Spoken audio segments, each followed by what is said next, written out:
Hello সবাইকে, আসসালামু আলাইকুম। আজকে আমি পাঠ করে শোনাবো মন গহীনে বৃষ্টি নামে গল্পের পর্ব 18।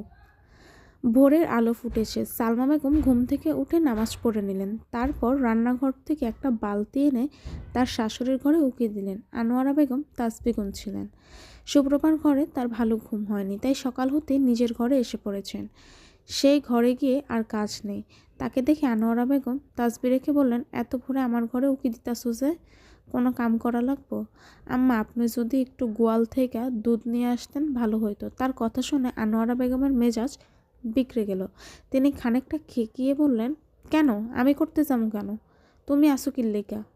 সালমা বেগম খানিকটা ইতস্ত বোধ করে বললেন, আসলে আম্মা 7 মাস চলতেছে, এখন আর নিচে ঝুঁকা কাম করতে পারি না, কষ্ট হয়।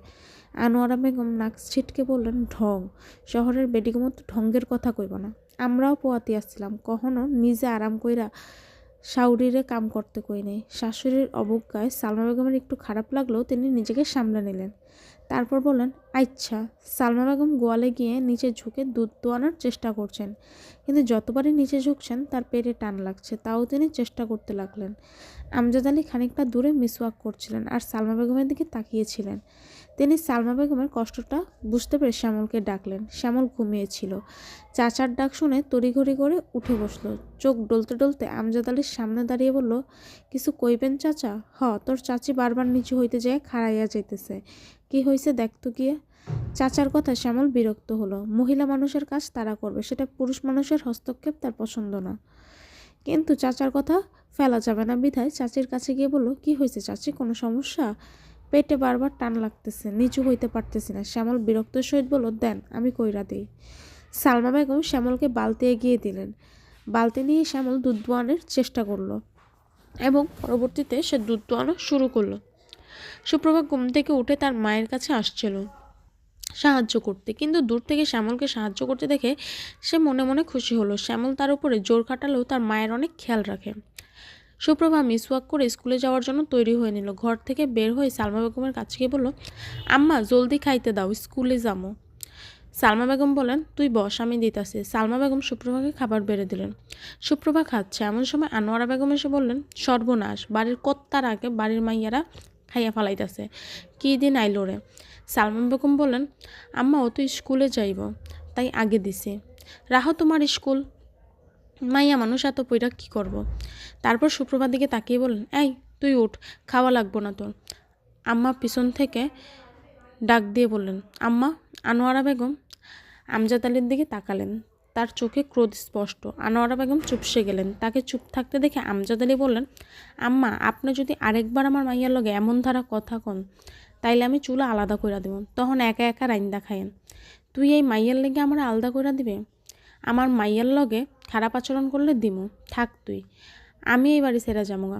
বলেই রাগে গিজগিজ করতে করতে চলে গেলেন আনোয়ারা বেগম। অন্যদিকে সুপ্রভা ভাত হাত দিয়ে নাড়ছেন। দাদির কথা শুনে তার গলা দিয়ে খাবার নামছে না। সে ভাত রেখে তার মাকে বলল, আম্মা, বমি আইতাছে, আর খামো না। রোকসানা বেগম বিচলিত হয়ে বললেন, শরীর বেশি খারাপ লাগলে স্কুলে যাস না।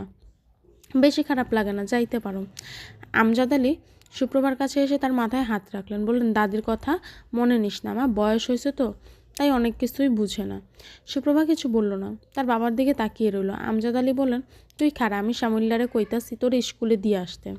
সুপ্রভা বলল, আমি একা যাইতে পারো আব্বা, আমি কইতাছি আমার কথা শুনবে, আমার উপরে কোনো কথা কবি না। সুপ্রভা মাথা নাড়ল। আমজাদ আলী শ্যামলকে ডাকলেন। শ্যামল আসার পর তাকে বললেন, শ্যামল, সুপ্রভার এনে স্কুলে দিয়ে। শ্যামলের মনে হলো বলবে, মাইয়া মানুষের এত পইরা লাভ নাই, ওরে ঘরের কাম শেখান, কিন্তু চাচার উপরে কথা বলার সাহস নেই, তাই সে ছোট করে বলল, আচ্ছা। সুপ্রভাকে উদ্দেশ্য করে বলল, সুপ্রভা চল। সুপ্রভা হাত ধুয়ে এসে শ্যামলের সাথে স্কুলের উদ্দেশ্যে রওনা হলো। উঠান পার হতে শ্যামল বলল, আমার পাশ দিয়ে হাঁটস কেন? মাইয়া মানুষ পিছনে থাকবে, তগাঙ্গ পাশে মানায় না, মানায় আঙ্গ পিছে। শ্যামলের কথায় সুপ্রভার খানিকটা খারাপ লাগলো। সে তার পিছু পিছু হাঁটলো। সালমা বেগম উঠানে কাপড় শুকাতে গিয়ে ঘরের ভেতর প্রবেশ করতে যাবেন, এমন সময় তার শাশুড়ি আনোয়ারা বেগম তাকে পিছু ডাকলেন। ও বউ, হুইন্না যাও। সালমা বেগম পিছনে তাকিয়ে দেখলেন তার শাশুড়ি একা না, তার সাথে গ্রামের ধাই চান বিবিও আছে। সালমা বেগম চান বিবিকে দেখেই বুঝে নিলেন তাকে ডাকার উদ্দেশ্য, তাও তিনি না বুঝার ভান করে শাশুড়ির দিকে এগিয়ে গেলেন। বললেন, ডাকছেন আম্মা? আনোয়ারা বেগম বললেন, দেখো সান বেবি আইছে, ওর লেগা পান আমার ঘরে নিয়ে আসো। আচ্ছা আম্মা। সালমা বেগম ভিতরে পান আনতে চলে গেলেন আর আনোয়ারা বেগম চান বেবিকে নিয়ে তার ঘরে গেলেন। সালমা বেগম পান সাজিয়ে তার শাশুড়ি আর চান বেবিকে দিলেন। চান বেবি পান মুখে দিতে দিতে বললেন, বসো বৌমা। সালমা বেগম চৌকি পেতে বসলেন। চান বেবি তাকে খুঁটিয়ে খুঁটিয়ে দেখতে লাগলেন। তারপর বললেন, তোমারে দেখা মনে হইতেছে কয়দিন পরেই ব্যথা উঠবো। মাইয়ার লেগে কাঁথা সেলাই করছো তো? মেয়ে হওয়ার কথা শুনে সালমা বেগম খানিকটা ঘাবড়ে গেলেন। ভয়টা তার স্বামীকে নিয়ে নয়, তার শাশুড়িকে নিয়ে। সত্যিই যদি মেয়ে হয় তাহলে আনোয়ারা বেগম তাকে শান্তিতে থাকতে দিবেন না। এসব ভাবতে ভাবতে সালমা বেগমের কপালে বিন্দু বিন্দু ঘাম জমেছে। তিনি কথা বলার শক্তি পাচ্ছেন না। তার অনাগত সন্তানকে নিয়ে তার মধ্যে একটা ভয় কাজ করছে। সালমা বেগমের কাছ থেকে উত্তর না পেয়ে চান বিবি বলেন, কাঁথা সেলাই না করলে মাইয়ার দাদিরে কও, দুইজন মিল্লা করলে জলদি হইয়া যাইব। সালমা বেগম কিছু বললেন না। তার আগে আনোয়ারা বেগম বললেন, বউ তুমি যাও, আমার চান বিবির সাথে কথা আছে। সালমা বেগম মাথা নেড়ে চলে গেলেন। তার চলে যাওয়ার পর আনোয়ারা বেগম বললেন, তুমি কি ঠিক কইতাছো বউয়ের ছায়ায় কি মাইয়া হইব?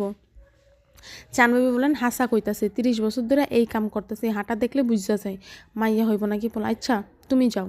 চানবেবি চলে গেলেন। তার যাওয়ার পর আনোয়ারা বেগম চিন্তায় পড়ে গেলেন। একটা মেয়ের বোঝা কম কম নাকি? আরেকটা আসতে চলছে, কিছু একটা করতেই হবে। এই মেয়ের পৃথিবীতে আসতে দেওয়া যাইব না। এখন আমি পাঠ করে শোনাবো গল্পের পর্ব 19। ভোর হতেই আমজাদ আলী শহরের উদ্দেশ্যে বের হলেন। উৎপাদন করা ফসলগুলো বাজারে বিক্রি করতে হবে। যাওয়ার আগে শ্যামলকে সবার দেখাশোনা করার দায়িত্ব দিয়ে গেলেন। তার আসতে বিকাল হবে। আনোয়ারা বেগম যেন এই দিনের জন্যই অপেক্ষা করছিলেন। তিনি যা করবেন সেটা আমজাদ আলী থাকলে তার উদ্দেশ্য কখনোই সফল হতো না। এখন শুধু সুপ্রভা স্কুলে যাওয়ার আর শ্যামলের খেতে যাওয়ার অপেক্ষা। সুপ্রভা শ্যামল চলে যাওয়ার কিছুক্ষণ পর আনোয়ারা বেগম বাড়ির সদর দরজার সামনে সিঁড়ির সামনে এসে দাঁড়ালেন। তার হাতে একটা বাটি, বাটিতে তেল। তিনি বাটির সবটুকু তেল সিঁড়িতে ফেলে দিলেন। তারপর সাবধানে সিঁড়ি দিয়ে উঠানে নেমে আসলেন। সালমা বেগম ঘরের ভিতর ছিলেন। আনোয়ারা বেগম তাকে ডাকলেন, বউ, ও বউ, আমি রাহেলাগো বাইর যাইতেছি। কাপড় যেগুলো মেলছো মেলা হয় নাই, ভালো মতো মিল্লা দাও বলেই প্রতিবেশী রাহেলার বাড়ির দিকে গেলেন। যতক্ষণ না কেউ তাকে ডাকতে আসবে তিনি এইদিকে আসবেন না। সালমা বেগম সুপ্রভার বিছানা গোছাচ্ছিলেন। শাশুড়ির ডাক শুনে বাইরে যাওয়ার জন্য তৎপর হলেন। সিঁড়ির কাছে এসে অসাবধানে পা রাখতেই পা পিছলে গেলেন সালমা বেগম। আঘাতটা সোজা পেটে গিয়ে লাগলো। ব্যথায় কুকড়ে উঠলেন তিনি, কিন্তু চিৎকার করার ক্ষমতা হারিয়ে ফেললেন। তার পুরো শরীর অসাড় হয়ে গেছে। তিনি চেয়েও কাউকে ডাকতে পারছে না। তার চোখে অন্ধকার নেমে আসছে। উঠে দাঁড়ানোর শক্তি অবধি পাচ্ছেন না। পেটে প্রচণ্ড ব্যথা হচ্ছে। তার মনে হচ্ছে তিনি আর বাঁচবেন না এবং তার গর্ভের সন্তানও আর বাঁচবে না। এমন সময় ঝুম বৃষ্টি নামলো। এই বৃষ্টি যেন সালমা বেগমের কষ্টটাকে দ্বিগুণ করে দিল। তিনি না আর্তনাদ করতে পারছেন না আর সহ্য করতে পারছেন। তার চোখ বুজে আসছে। এখন তিনি চোখ খোলার প্রাণপণ চেষ্টা করছেন। দুপুর হতে চলেছে। সুপ্রভা কিছুক্ষণ আগে ছুটি হয়েছে। ছুটির পর সে সোজা বিলে চলে গেল। সেখান থেকে কয়েক গোছা শাপলা তুলে নিল। তার মাকে বলবে আজকে শাপলা রাখতে। এইভাবে সে শাপলা তুলে বিল থেকে বাড়ির উদ্দেশ্যে দৌড় লাগালো। বাড়ির উঠানের সামনে এসে যেন সুপ্রভার হৃদস্পন্দন বেড়ে গেল। তার মা অচেতন অবস্থায় মাটিতে পড়ে আছেন। তার শরীর ভিজে একাকার। সুপ্রভার হাতে শাপলা ফেলে দৌড়ে তার মায়ের কাছে গেল। তার পিট চোখ থেকে সুপ্রভা দেখতে পেল। সুপ্রভাকে দেখে সালমা বেগম যেন আশার আলো ফিরে পেলেন। তার দিকে হাত বাড়িয়ে দিলেন। বিড়বিড় করে কিছু একটা বললেন, যেটা সুপ্রভা বুঝতে পারল না। সুপ্রভা মাটিতে বসে তার মায়ের মাথাটা নিজের কোলের উপর নিল। তারপর বলল, আম্মা, ও আম্মা, কি হয়েছে তোমার? সালমা বেগম আবারও বিড়বিড় করে কিছু বললেন। এবারও সুপ্রভা বুঝতে পারল না। অজ্ঞতা সে চিৎকার করে মানুষ জড়ো করতে শুরু করলো। কেউ আসো, আমার আম্মা মাটিতে পড়ে আছে। কেউ আসো, ও দাদি কই তুমি, ও শ্যামল ভাই, ও আব্বা, কেউ তো আসো।